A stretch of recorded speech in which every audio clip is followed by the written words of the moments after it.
এই ঘটনাটি সম্পূর্ণ মায়ার নবী হজরত মুহাম্মদ সাল্লাল্লাহু আলাইহি ওয়াসাল্লামের প্রিয় সাহাবী হজরত বেলাল রাদিয়াল্লাহু তাআলা আনহু ইসলাম গ্রহণ নিয়ে। একদিন মক্কার ধনী ব্যক্তি উমাইয়া তার কৃতদাস বেলাল হাবশী রাদিয়াল্লাহু তাআলা আনহুকে বলল, হে বেলাল, মক্কা থেকে ব্যবসায়ীরা মালামাল নিয়ে সিরিয়ায় যাবে, তুমিও তাদের সাথে আমার মালামাল নিয়ে যাবে। সিরিয়ায় মালামালগুলো বিক্রি করে তাদের সাথে আবার ফিরে আসবে। মুনিবের নির্দেশ পেয়ে বেলাল হাবশী রাদিয়াল্লাহু তাআলা আনহু কাফেলার সাথে সিরিয়ার উদ্দেশ্যে রওনা দিল। ওই কাফেলায় মক্কার ধনী ব্যবসায়ী হজরত আবু বকর রাদিয়াল্লাহু তাআলা আনহুও ছিলেন, কিন্তু তখনও তিনি মুসলমান হননি, কারণ হজরত মুহাম্মদ সাল্লাল্লাহু আলাইহি ওয়াসাল্লাম তখনও নবুয়তের দায়িত্ব পাননি। তারা পথ চলতে চলতে ক্লান্ত হয়ে এক স্থানে বিশ্রামের জন্য থেমে গেলেন। তারপর ক্লান্তশ্রান্ত লোকদেরকে বেলাল হাবশী রাদিয়াল্লাহু তাআলা আনহু মধুর সুরে গান গেয়ে আনন্দ দিচ্ছিলেন। বেলালের কণ্ঠে মুগ্ধ হয়ে হজরত আবু বকর রাদিয়াল্লাহু তাআলা আনহু এগিয়ে এসে তার সাথে কিছুক্ষণ আলাপচারিতা করলেন। আলাপ করার সময় হজরত আবু বকর রাদিয়াল্লাহু তাআলা আনহু বেলাল হাবশী রাদিয়াল্লাহু তাআলা আনহুর কতগুলো গুণের প্রশংসা করলেন। হজরত আবু বকর রাদিয়াল্লাহু তাআলা আনহু বেলাল রাদিয়াল্লাহু তাআলা আনহুর প্রতি আকৃষ্ট হয়ে গেলেন। তারপর বিশ্রাম শেষে তারা পুনরায় চলতে শুরু করলেন। বেশ কিছুক্ষণ চলার পরে তারা একজন দরবেশকে দেখতে পেলেন। দরবেশ গাছের নিচে বসে আছেন। হজরত আবু বকর রাদিয়াল্লাহু তাআলা আনহু দরবেশের কাছে গিয়ে তার এক স্বপ্নের ব্যাখ্যা জানতে চেয়ে তাকে অনুরোধ করলেন। তখন দরবেশ বললেন, আপনি ইনশাআল্লাহ ভবিষ্যতে একজন নবীর সঙ্গী হবেন। সেই নবী আপনার গোত্র থেকেই জন্ম নেবেন এবং সেই গোত্র থেকেই প্রকাশ পাবে। আপনি তার উপপতি হবেন এবং তার মৃত্যুর পর আপনি হবেন তার উত্তরাধিকারী খলিফা। এই দৃশ্য দেখে বেলাল হাবশী রাদিয়াল্লাহু তাআলা আনহু অবাক হয়ে গেলেন। তখন বেলাল রাদিয়াল্লাহু তাআলা আনহু এগিয়ে গিয়ে দরবেশকে জিজ্ঞেস করলেন, আপনি যে নবীর কথা বললেন সেটা আবার কি জিনিস? তখন দরবেশ বললেন, নবী হল আল্লাহর দূত। আল্লাহ পাক রব্বুল আলামিন তাকে লোকদেরকে সৎ ও সত্যের পথে চলতে নির্দেশ দেন। বেলাল হাবশী রাদিয়াল্লাহু তাআলা আনহু এই সব কথা শুনে অবাক হয়ে তাকিয়েই রইলেন, কারণ মক্কার অন্যান্য লোকদের মতো তিনিও মূর্তি পূজা করতেন। ব্যবসার উদ্দেশ্যে রওনা করার পূর্বে মূর্তির পায়ে প্রণাম করতেন, আবার ব্যবসায় লাভবান হয়ে ফিরে এসে মূর্তির পায়ে বসে কৃতজ্ঞতা প্রকাশ করতেন। এবার বেলাল হাবশী রাদিয়াল্লাহু তাআলা আনহু ব্যবসা হতে ফিরে এসে হবল নামক মূর্তির সামনে গেলেন এবং মনে মনে ভাবলেন, আচ্ছা, হবল যদি এত শক্তিশালী হয় তাহলে সে নিজেকে রক্ষা করতে পারবে না কেন? আর কিছুদিন আগেই তো এই মূর্তির হাত ভেঙে গিয়েছিল। তারপর কিছু লোক তার হাত মোবারক আবার মেরামত করে দিয়েছিল। এভাবে বেশ কিছুক্ষণ বেলাল হাবশী রাদিয়াল্লাহু তাআলা আনহু মূর্তিগুলোকে নিয়ে গভীরভাবে চিন্তা করতে লাগলেন এবং তার মাথায় ঘুরপাক করতে লাগল আসলে মূর্তি কি জিনিস। ফলে অনেক প্রশ্নই তার মনকে বিক্ষিপ্ত করে দিল। একদিন রাতে বেলাল হাবশী রাদিয়াল্লাহু তাআলা আনহু তার জন্য নির্ধারিত কক্ষেই মাদুরের উপরে শুয়ে থেকে চিন্তা করছিলেন। এমন সময় তিনি শুনতে পেলেন কে যেন ফিস ফিস আওয়াজ করে তাকে ডাকছেন। বেলাল রাদিয়াল্লাহু তাআলা আনহু লক্ষ্য করে দেখলেন হজরত আবু বকর রাদিয়াল্লাহু তাআলা আনহু তাকে ডাকছেন। তারপর বেলাল হাবশী রাদিয়াল্লাহু তাআলা আনহু শোয়া থেকে দাঁড়িয়ে গেলেন। হজরত আবু বকর রাদিয়াল্লাহু তাআলা আনহু বেলাল রাদিয়াল্লাহু তাআলা আনহুর কাছে এসে বললেন, ভাই, আপনি শুনুন, আমি একটি সুখবর নিয়ে আপনার কাছে এসেছি। হজরত বেলাল হাবশী রাদিয়াল্লাহু তাআলা আনহু বললেন, কে সেই নবী? আবু বকর রাদিয়াল্লাহু তাআলা আনহু বললেন, আব্দুল্লাহর পুত্র মুহাম্মদ সাল্লাল্লাহু আলাইহি ওয়াসাল্লাম। তখন বেলাল হাবশী রাদিয়াল্লাহু তাআলা আনহু বললেন, মুহাম্মদ সাল্লাল্লাহু আলাইহি ওয়াসাল্লাম আপনাকে কি বলেছেন? তখন হজরত আবু বকর রাদিয়াল্লাহু তাআলা আনহু বললেন, তিনি বলেছেন যে আল্লাহর কাছ থেকে তিনি ওহী পেয়েছেন। আল্লাহ পাক রব্বুল আলামিন তার বিশ্বাসীদের কাছে বাণী পৌঁছে দিতে এবং অবিশ্বাসীদের সতর্ক করে দিতে তাকে নির্দেশ দিয়েছেন। তখন হজরত বেলাল হাবশী রাদিয়াল্লাহু তাআলা আনহু কিছুক্ষণ চুপ করে থাকার পরে আবার প্রশ্ন করলেন, জনাব, যদি কিছু মনে না করেন তাহলে আমার জানতে ইচ্ছা করছে যে তিনি আর কি আপনাকে বলেছেন। তখন হজরত আবু বকর রাদিয়াল্লাহু তাআলা আনহু বললেন, তিনি বলেছেন, সবারই উচিত প্রাণহীন মূর্তিগুলোকে পূজা না করে এই সুন্দর পৃথিবী, আকাশ বাতাস, চাঁদ, তারা, সূর্য, পৃথিবীর বাইরে সব কিছু যিনি সৃষ্টি করেছেন তারই ইবাদত করা। তিনি আরও বলেছেন যে আল্লাহ তাআলার কাছে সকল মানুষ সমান। কেবলমাত্র সৎ ও ভালো কাজের মাধ্যমে মানুষ নিজের এবং অন্যদের কল্যাণ সাধন করতে পারে। তিনি গরিবদের প্রতি দরদি ও সহানুভূতিশীল হতে বলেছেন। হজরত বেলাল হাবশী রাদিয়াল্লাহু তাআলা আনহু বেশ কিছুক্ষণ চুপ করেই রইলেন। আস্তে আস্তে তার মনের পরিবর্তন হতে থাকল। ফলে এক আল্লাহর প্রতি তার বিশ্বাস জন্ম হয়ে গেল। অতঃপর হজরত আবু বকর রাদিয়াল্লাহু তাআলা আনহু বললেন, আগামীকাল আমি তোমাকে নিয়ে হজরত মুহাম্মদ সাল্লাল্লাহু আলাইহি ওয়াসাল্লামের দরবারে হাজির হব। আল্লাহ পাক রব্বুল আলামিন আমাদেরকে কবুল করুন।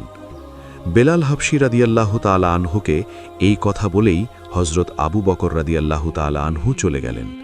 হজরত বেলাল হাবশী রাদিয়াল্লাহু তাআলা আনহু অনেকক্ষণ ধরে মহান সৃষ্টিকর্তার কুদরতের কথা ভাবতে লাগলেন। তার মনে হল তিনি যেন এক নতুন জীবন পেয়েছেন।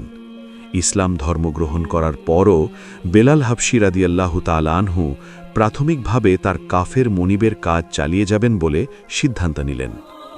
পরদিন রাতে আগের কথা মতো হজরত বেলাল হাবশী রাদিয়াল্লাহু তাআলা আনহু তার বন্ধু হজরত আবু বকর রাদিয়াল্লাহু তাআলা আনহুয়ের বাড়িতে গেলেন। সেখান থেকে তারা সতর্ক দৃষ্টিতে হজরত মুহাম্মদ সাল্লাল্লাহু আলাইহি ওয়াসাল্লামের বাড়িতে উপস্থিত হলেন। হজরত বেলাল হাবশী রাদিয়াল্লাহু তাআলা আনহুয়ের দৃষ্টি যখন মহানবী হজরত মুহাম্মদ সাল্লাল্লাহু আলাইহি ওয়াসাল্লামের ওপরে পড়ল, তিনি যখন কানে শুনলেন আহ্বান করা মধুর সুর, তখন হজরত বেলাল হাবশী রাদিয়াল্লাহু তাআলা আনহুয়ের বুকে এক অদ্ভুত ভালোবাসা এবং আবেগের সঞ্চার হল। হজরত বেলাল হাবশী রাদিয়াল্লাহু তাআলা আনহু হজরত মুহাম্মদ সাল্লাল্লাহু আলাইহি ওয়াসাল্লামের পাশে বসলেন। রাসূলুল্লাহ সাল্লাল্লাহু আলাইহি ওয়াসাল্লামের পাশে কৃতদাস মানুষের মতো নয়, বরং একজন মর্যাদাবান, সম্মানের অধিকারী মানুষের ন্যায় বসলেন। হজরত মুহাম্মদ সাল্লাল্লাহু আলাইহি ওয়াসাল্লামের সামনে তিনি উচ্চারণ করলেন, আশহাদু আল্লা ইলাহা ইল্লাল্লাহু ওয়াহদাহু লা শারীকা লাহু ওয়া আশহাদু আন্না মুহাম্মাদান আবদুহু ওয়া রাসূলুহু। এবং তিনি হজরত মুহাম্মদ সাল্লাল্লাহু আলাইহি ওয়াসাল্লামের সামনেই ইসলাম ধর্ম গ্রহণ করলেন। সুবহানাল্লাহ, সুবহানাল্লাহ। হজরত মুহাম্মদ সাল্লাল্লাহু আলাইহি ওয়াসাল্লামের সাথে কথা বলে হজরত বেলাল হাবশী রাদিয়াল্লাহু তাআলা আনহুয়ের মন আনন্দে ভরে গেল। তিনি আনন্দে আত্মহারা হয়ে পড়লেন। এমন আনন্দ এর পূর্বে তিনি আর কখনো অনুভব করেননি। তারপর সকাল হবার আগেই হজরত বেলাল হাবশী রাদিয়াল্লাহু তাআলা আনহু তার ঘরে ফিরে আসলেন এবং গভীর নিদ্রায় শায়িত হলেন। সকালবেলা বেলাল হাবশী রাদিয়াল্লাহু তাআলা আনহু মনিবের কাজ স্বাভাবিকভাবেই করতে শুরু করলেন।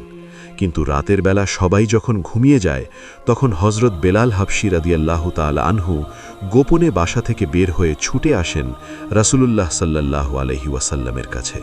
তারপর রাসূলে আকরাম সাল্লাল্লাহু আলাইহি ওয়াসাল্লামের মহামূল্যবান বাণী শোনেন। অল্প কয়েকজন মিলে তারা নামাজ আদায় করতেন এবং সকাল হবার পূর্বেই তিনি বিছানায় ফিরে যেতেন। একদিন বেলাল হাবশী রাদিয়াল্লাহু তাআলা আনহু কাবা ঘরে প্রবেশ করলেন।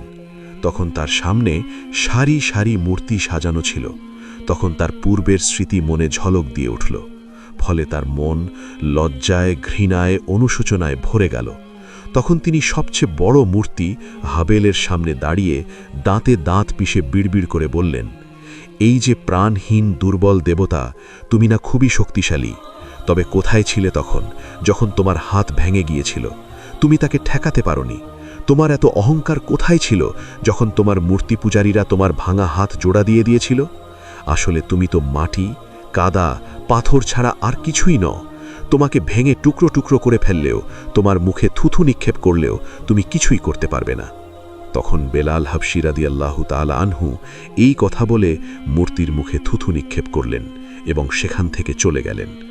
এদিকে প্রকাশ্যভাবেই ইসলাম ধর্ম প্রচারের জন্য হজরত মুহাম্মদ মুস্তাফা সাল্লাল্লাহু আলাইহি ওয়াসাল্লামের কাছে ওহী নাজিল হল।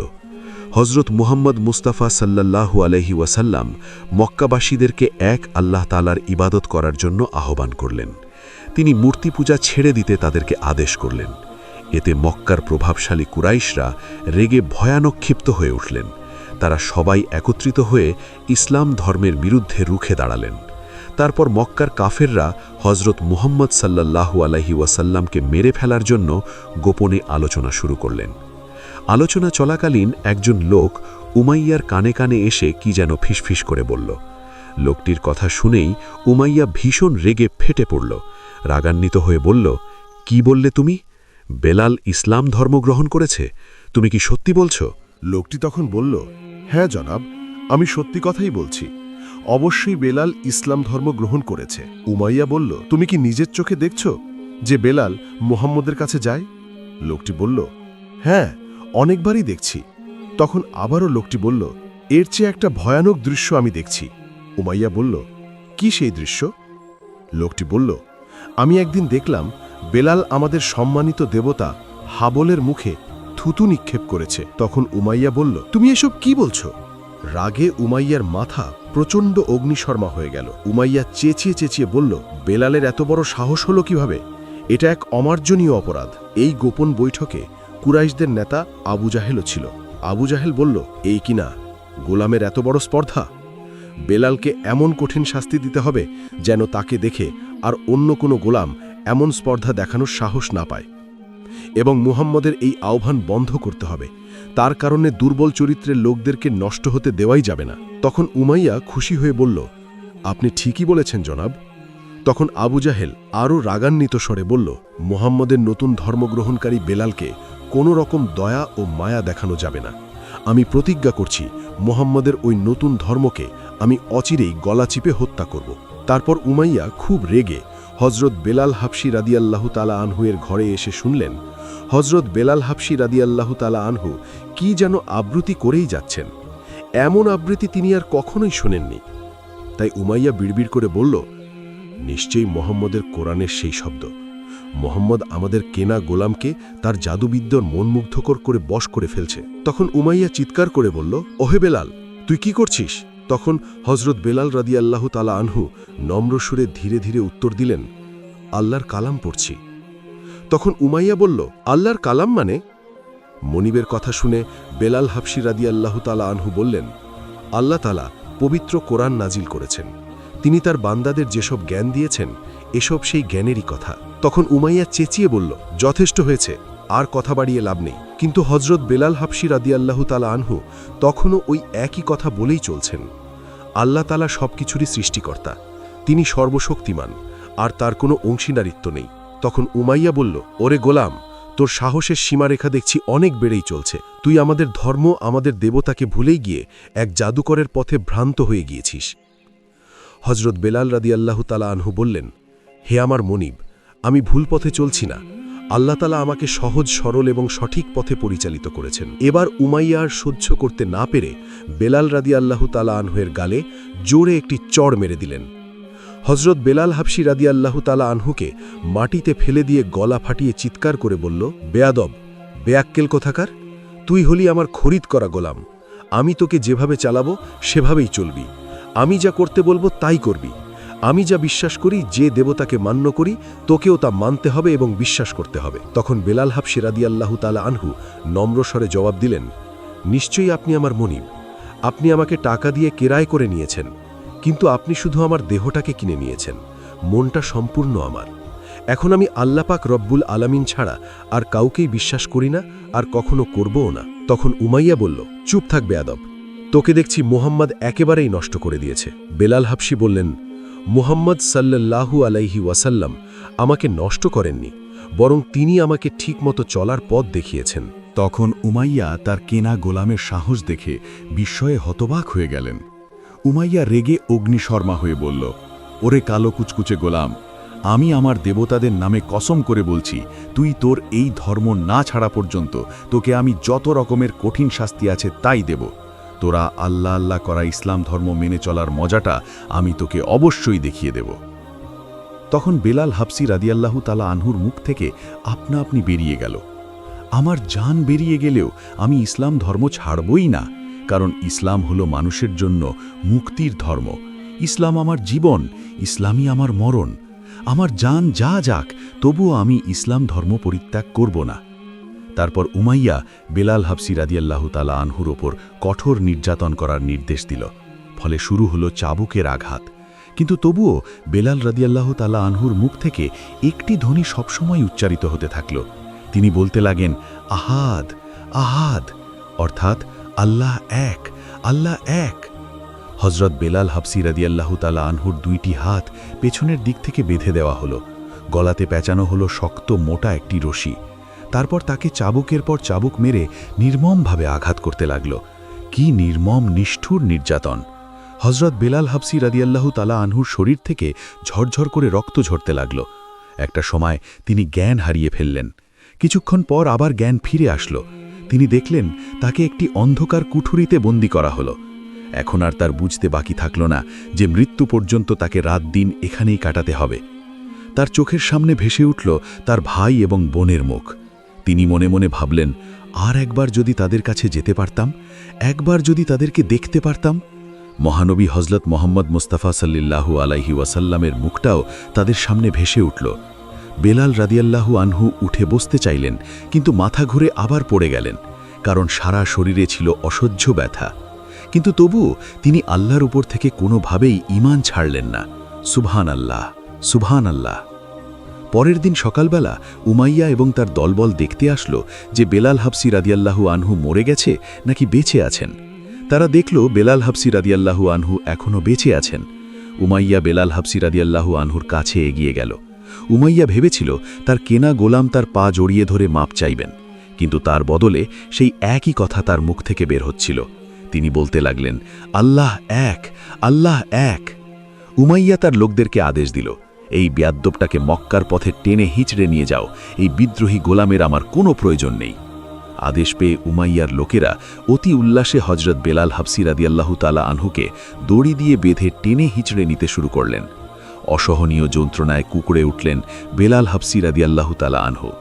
হযরত বেলাল হাবি রাদিয়াল্লাহু তাআলা আনহুর ওপর এমন অত্যাচার কয়েকদিন ধরে চলতেই লাগল। ব্যথার যন্ত্রণায় বেলাল হাবসি রাদিয়াল্লাহু আনহুর শরীর নিথর হয়ে গেল, কিন্তু তবুও তার মুখ থেকে সেই একই কথা উচ্চারিত হতেই থাকল। তিনি বলতে লাগলেন, আল্লাহ এক, আল্লাহ এক, সুবহানাল্লাহ, সুবহানাল্লাহ। এই সময় আবু জাহেল এগিয়ে এসে বলল, এই বেয়াদ্দবটাকে আরও অসহনীয় এবং কঠোর শাস্তি দিতে হবে, নইলে তার আক্কেল আসল ঠিকানায় আসতে পারবে না। তারপর তারা দুপুরে কাঠ ফাটা রোদে হযরত বেলাল হাবসি রাদিয়াল্লাহু তাআলা আনহুকে মরুভূমির উত্তপ্ত বালুতে চিৎ করে শুইয়ে দিল। কি নিষ্ঠুর উমাইয়া এবং তার লোকেরা! হযরত বেলাল রাদিয়াল্লাহু তাআলা আনহুকে উত্তপ্ত বালুতে চিৎ করে শুইয়ে দিয়েও তারা ক্ষান্ত হল না। হযরত বেলাল রাদিয়াল্লাহু আনহুর বুকের ওপরে খুব বড় একটা পাথর চাপা দিয়ে দিল এবং বলল, তুই যে পর্যন্ত তোর আল্লাহ এবং মোহাম্মদের বাণী ছেড়ে আমাদের দেবতা হবল, লাত, উজ্জা এদের নাম না নিবি, ততক্ষণ পর্যন্ত তোকে এই অবস্থাতেই রাখা হবে। উত্তপ্ত বালুর উপর শুয়ে রেখে বিশাল পাথর বুকের উপর চাপা দেওয়ার ফলে হযরত বেলাল রাদিয়াল্লাহু আনহুর প্রাণ বেরিয়ে যাওয়ার উপক্রম হল। যন্ত্রণা সহ্য করার ক্ষমতা নেই, তবুও মুখে তার আল্লাহর নাম, সুবহানাল্লাহ, সুবহানাল্লাহ। এই সময় বেলাল রাদিয়াল্লাহু আনহু আল্লাহ পাক রাব্বুল আলামিনকে ভুলতে পারলেন না। একসময় হযরত বেলাল রাদিয়াল্লাহু আনহু জ্ঞান হারিয়ে ফেললেন। কিছুক্ষণ পরে তার জ্ঞান ফিরে এলো, কিন্তু তখন তিনি উঠতে পারলেন না। মরা মানুষের মতোই তিনি পড়ে রইলেন। এই সময় তিনি শুনতে পেলেন দুজনের মাঝে কথাবার্তা হচ্ছে। একজন ছিল তার নির্দয় মনিব, আরেকজন হচ্ছেন হযরত আবু বকর রাদিয়াল্লাহু তাআলা আনহু। হযরত আবু বকর রাদিয়াল্লাহু তাআলা আনহু বললেন, উমাইয়া, তুমি এই লোকটিকে আর কতই বা যন্ত্রণা দিবে? এর প্রতি তুমি একটু সদয় হও, অথবা তুমি একে অর্থের বিনিময়ে বিক্রি করে দাও। উমাইয়া উত্তরে বলল, না, তা হয় না। অবাধ্য গোলামকে বশে না এনে শুধু টাকা পয়সার জন্য তাকে আমি ছেড়ে দিব না। তারপর হযরত আবু বকর রাদিয়াল্লাহু তাআলা আনহু বললেন, না হয় আমার কাছে বিক্রি করে দাও। উমাইয়া এই কথা শোনার পরেই এমন একটা প্রস্তাব রাখল যা আবু বকর রাদিয়াল্লাহু তাআলা আনহু স্বাভাবিকভাবে কখনোই গ্রহণ করবে না, আর বেলাল হাবসি রাদিয়াল্লাহু তাআলা আনহুকে মুক্ত করতে কখনোই পারবে না। উমাইয়া বলল, আপনি যদি এই কালো গোলামের বদলে আপনার কৃতদাসী হুমাইকে এবং সেই সাথে আরও 100 দিরহাম দেন, তবে আমি তাকে আপনার কাছে ছেড়ে দিব। প্রস্তাব শুনে হযরত আবু বকর রাদিয়াল্লাহু তাআলা আনহু রাজি হয়ে গেলেন। সেখানে কুরাইশদের নেতা আবু সুফিয়ানও উপস্থিত ছিল। আবু সুফিয়ান বলল, মক্কার প্রথা অনুযায়ী এবং নিয়ম অনুযায়ী সাজাপ্রাপ্ত অবস্থায় কোনো কৃতদাসকে বিক্রি করা যায় না। উত্তরে উমাইয়া বলল, আপনার কথা আমি স্বীকার করি, কিন্তু এই কৃতদাস তো এখন মৃত্যুপ্রায় বলে এটার দাম 100 দিরহাম ধরেছি। এই সময় বহু কষ্টে হজরত বেলাল রাদিয়াল্লাহু তাআলা আনহু একবার চোখ খুললেন এবং উমাইয়া দৌড়ে তার কাছে গেল। উমাইয়া যখন দেখল হজরত বেলাল রাদিয়াল্লাহু তাআলা আনহু বেঁচে আছেন, তখন তার উল্লাস আর কে দেখে। উমাইয়া খুশি হয়ে বলল, এ দেখি সত্যি সত্যি বেঁচে আছে। উমাইয়া তখন হজরত আবু বকর রাদিয়াল্লাহু তাআলা আনহুর কাছে এসে দাবি করল, এখন আমি তাকে 200 দিরহাম ছাড়া বিক্রি করব না। হয় 200 দিরহাম দাও, না হয় বিক্রি করব না। হজরত আবু বকর রাদিয়াল্লাহু তাআলা আনহু উমাইয়ার প্রস্তাবে রাজি হয়ে গেলেন এবং লেনদেন মিটিয়ে ফেললেন। তারপরে হজরত আবু বকর রাদিয়াল্লাহু তাআলা আনহু উমাইয়াকে বলল, উমাইয়া, তুমি বেলালের মর্যাদা বুঝতে পারোনি। আমি তাকে ইয়ামেনের রাজ্যের চেয়েও বেশি মূল্যবান মনে করি। তারপরে হজরত বেলাল রাদিয়াল্লাহু তাআলা আনহুর বুক থেকে ভারী পাথর সরিয়ে দেওয়া হলো, বাঁধন খুলে দেওয়া হলো। অতি কষ্টে হজরত বেলাল রাদিয়াল্লাহু তাআলা আনহু চোখ খুললেন। তিনি দেখলেন হজরত আবু বকর রাদিয়াল্লাহু তাআলা আনহুর পালিত সন্তান জায়েদ তার পাশে দাঁড়িয়ে আছেন। জায়েদ মমতার সুরে বেলাল রাদিয়াল্লাহু তাআলা আনহুকে বললেন, বেলাল, আপনার দাসত্বের শৃঙ্খল খুলে দেওয়া হলো। আজ থেকে আপনি সম্পূর্ণ স্বাধীন। তারপর জায়েদ রাদিয়াল্লাহু তাআলা আনহু এর সাহায্যে হজরত আবু বকর রাদিয়াল্লাহু তাআলা আনহু হজরত বেলাল রাদিয়াল্লাহু তাআলা আনহুকে ধরে তার নিজের বাসায় নিয়ে এলেন। হজরত বেলাল রাদিয়াল্লাহু তাআলা আনহুকে এত মানসিক ও শারীরিকভাবে নির্যাতন করা হয়েছে এবং এমনভাবে মারা হয়েছে যে যার ফলে আরও 5 দিন পর্যন্ত জীবন মৃত্যুর সাথে লড়াই করতে হয়েছে। তারপর 6 দিন পরে বেলাল রাদিয়াল্লাহু তাআলা আনহু ঘর থেকে বেরোলেন। এই দৃশ্য দেখে হজরত আবু বকর রাদিয়াল্লাহু তাআলা আনহুর আনন্দের সীমা ছিল না। তিনি বললেন, প্রিয় বেলাল, আমি তোমার মতো ভাগ্যবান লোক আর পৃথিবীতে একটাও দেখিনি। মহানবী হজরত মুহাম্মদ সাল্লাল্লাহু আলাইহি ওয়াসাল্লাম 3 দিন ধরে তোমার বিছানায় বসে তোমার রোগ মুক্তির জন্য আল্লাহ পাক রব্বুল আলামিনের কাছে দোয়া করেছেন। যখন তোমার জ্বর কমে গেল এবং আশঙ্কা কেটে গেল, তখন তিনি বাড়িতে গিয়েছেন। সুবহানাল্লাহ। তারপর হজরত আবু বকর রাদিয়াল্লাহু তাআলা আনহু বেলাল রাদিয়াল্লাহু তাআলা আনহুকে সাথে নিয়ে মহানবী হজরত মুহাম্মদ সাল্লাল্লাহু আলাইহি ওয়াসাল্লামের কাছে এসে উপস্থিত হলেন। মহানবী হজরত মুহাম্মদ মুস্তাফা সাল্লাল্লাহু আলাইহি ওয়াসাল্লাম বেলাল রাদিয়াল্লাহু তাআলা আনহুকে আপন করে নিলেন।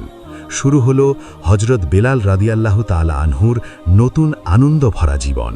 তিনি সারাক্ষণ নবীজির পাশে পাশে থাকতেন। আলহামদুলিল্লাহ, এই ছিল আজকের গল্প।